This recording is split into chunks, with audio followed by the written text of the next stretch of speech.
हाँ के मित्र આપણે હાલે છે સાવરકુંડલાથી ભાવનગરની ટ્રીપ। આ ટ્રીપની અંદર આપણે કેટલું પ્રોફિટ કર્યું, કેટલા પૈસા બૈસા ને કેટલું ડીઝલ આવ્યું તમને આજે વિડીયોની અંદર બતાવી દઈશ। બોલેરો લેવા કે ન લેવા આ પહેલા વિડીયો જોઈ લેજો। એ પહેલા આઈડીને ફોલો કરી લેજો મિત્ર। હવે આપણે ગામ પાર કરી લેવાનું છે। ગામ પાર કરીને આવી ગયા આપણે રોડે આવીને પછી આપણે એમ સા પી લઈ। તો આપણે મિત્ર સા પી લીધો છે। સા પીને પછી આપણે ફાઇનલી નીકળી જઈને આપણે આવી જશે પેટ્રોલ પંપે ડીઝલ પુરાવવા। તો આ દાદાએ પુરાવી લીધું આપણી ગાડીમાં 2500 રૂપિયાનું ડીઝલ। તો ફાઇનલી ત્યાંથી નીકળીને આપણે અત્યારે હાલવા મીડ્યા છે મિત્ર। તો આપણે આવી ગયા છીએ મિત્ર ગારિયાધાર સિટીમાં। તો ગારિયાધાર સિટીમાં થોડું ટ્રાફિક થાય કેમ કે અહીંયા હાકડ છે એના હિસાબે ટ્રાફિક થાય। તો આવો કાંક વ્યૂ છે ગારિયાધારનો મિત્ર, તમે પણ મિત્ર જોઈ શકો છો। તો આપણે ગારિયાધાર સિટી પાર કરીને આપણે નીકળી જાય બહાર। તો આપણે એમ જો ભૂખ લાગે થોડુંક આપણે ખાઈ લઈએ। તો મિત્ર અમારી ડ્રાઈવરની જિંદગી કાંક આવી છે કેમ કે અમારી ગાડી ઊભી રખાતી રહીને સાલોમાં ખાઈ લેવું પડે છે। ત્યાં તો આપણે આવી ગયા છીએ રાજકોટ ભાવનગર હાઈવે માથે। તો તમે જોવો મિત્ર આવું કાંક અમારા ગાડીનો કાંક વ્યૂ આવે છે। તમે મિત્ર કોમેન્ટ કરી દીજો કેવો કાંક વ્યૂ આવે છે। તો આપણે ફાઇનલી અત્યારે આપણે એન્ટર થઈ ગયા છીએ અત્યારે આપણે સિહોરની અંદરથી એન્ટર થઈને આપણે પાર કરી લીધું સિટી પાર કરીને આપણે આવી ગયા મિત્ર ભાવનગર બાયપાસ રોડ। મિત્ર આ રોડ કયો છે સોમનાથ વાળો બાયપાસ છે। તો આપણે એન્ટર કરી લીધું ભાવનગરમાં। તો આપણે આવી ગયા ગાડી લગાડી દીધી ફાઇનલી મિત્ર। હવે આપણે ગાડી અહીંથી મિત્ર લોડિંગ કરવાની છે। શું લોડિંગ કરવાનું છે મિત્ર? તો આપણે તમને બતાવી દો મિત્ર, આપણે ગાડીમાં ખાતર લોડ કરવાની છે। ગાડી આપણે લગાવી દીધી। આ લોકો અત્યારે ભરવા પણ મળ્યા છે। તો આપણે ગાડીમાં એટલે કેટલો વજન છે એ તમને આપણે વિડીયોની અંદર ખબર પડી જશે મિત્ર। તો આપણે ફાઇનલી મિત્ર જો ગાડી લોડ થઈ ગઈ છે એટલે ઘણી ખરી તમને બતાવી દઉં કેમ કે અત્યારે થોડોક આપણે મિત્ર વજન પણ અત્યારે આપણે આવ્યો છે। આ ખાતર આપણી ગાડીમાં લોડિંગ કર્યું તો આપણે ત્યાંથી પણ આપણે મિત્ર ફાઇનલી નીકળી ગયા। આપણે આવી ગયા ભાવનગર બાયપાસ મિત્ર, તમે જોઈ શકો છો સેટેથી બતાવો આ છે ભાવનગર બાયપાસ।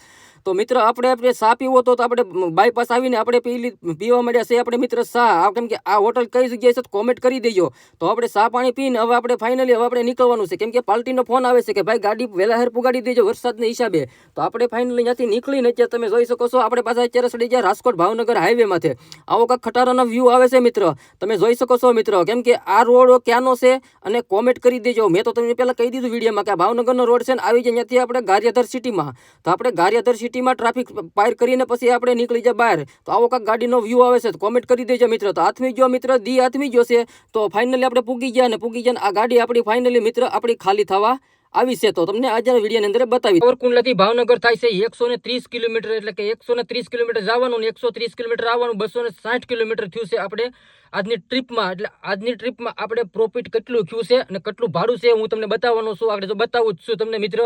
એટલે આપણે ડીઝલ આવ્યું હતું આપણે 60 કિલોમીટરનું ડીઝલ 2500 રૂપિયાનું આવ્યું હતું ને ભાડું હતું આપણે 5500 રૂપિયા। કેમ કે આ ચોમાસું છે એટલે થોડુંક ભાડું ડીમ છે એટલે આપણે આ ભાડામાં હાલવું પડે કેમ કે આપણે ગાડીઓના હપ્તા હાલતા હોય છે એટલે આપણે જવું પડે છે। એટલે આપણે આ ટ્રીપની માઇલકોર આપણે 3000ની પ્રોફિટ આપણે એટલે કે 3000 આપણે બચ્યા છે આ ટ્રીપની માઇલકોર ને 2500 રૂપિયાનું ડીઝલ આવ્યું છે ને આપણે થોડુંક નાસ્તો કરવાનો એટલે કે આપણે 3000 રૂપિયાનું આપણે આજનું પ્રોફિટ થયું છે ને ગાડીમાં લોડ હતું આપણે ખાતર ને 3.5 ટન વજન ખાતરમાં હતું, 260 કિલોમીટર આપણે ટોટલ થયું છે ને 5500 રૂપિયા આપણે ભાડું હતું ને આપણે ટોટલ બધા આપણે ખર્ચો કાઢતા આપણે 3000 રૂપિયા આપણે આ ટ્રીપની માઇલકોર બચ્યા છે ને આવતી ટ્રીપમાં આપણે તમે વાટ જોઈજો। એટલે કે આવતી ટ્રીપમાં આપણે ક્યાંની ટ્રીપ લાગે છે ને ક્યાં કેટલું ભાડું છે ને કેટલા આપણે બસે છે તો આપણે આવતા આ વિડીયોમાં તમને મળીશ।